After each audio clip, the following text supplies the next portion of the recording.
readers, it's Mrs. T from Baker County Community Literacy Coalition. I've heard that a lot of you really love this book, Hatchet by Gary Paulson, and it is a Newbery Honor Award book, which this little thing always tells you it's going to be a good book. I'm going to read you the back in case you're not familiar with it. 13-year-old Brian Robeson is on his way to visit his father when this single-engine plane in which he's flying crashes.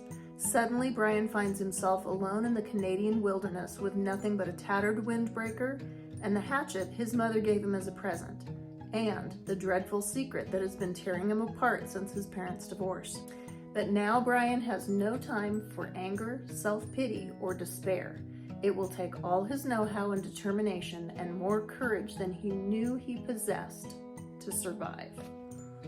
Lots of action. Now, the character Brian has other books, other stories.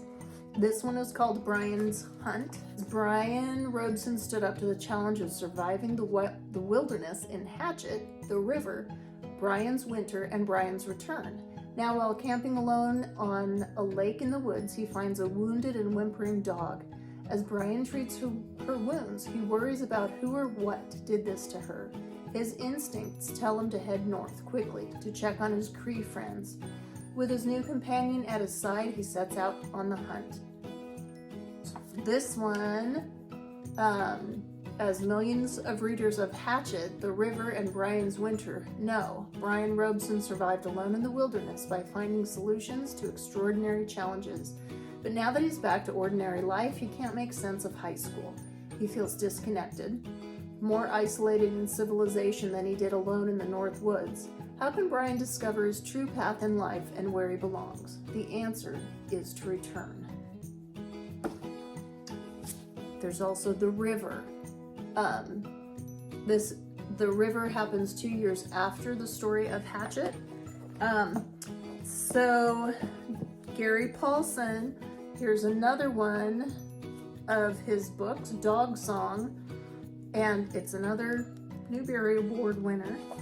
This one, a customer at Betty's Books told me about this and said that their kids had just loved it and thought it was so funny. And it's called Harris and Me. A young city boy is sent to spend the summer on his aunt and uncle's farm. Though he has lived in many places over the years, he's never experienced anything like farm life, and he's never met anyone like Harris, his unruly daredevil of a cousin. If the two of them can survive wrestling 300-pound pigs, a shocking encounter with an electric fence, and mouse hunting with toothless old Louie's fire-spitting pet lynx, who, unlike his master, has plenty of teeth, they just might make it through the summer. So, take a look at that. So, lots of Gary Paulson books. I'm going to bring a pile of them with me when I come to your school, so you'll have lots of choices. All right, see you soon. Happy reading.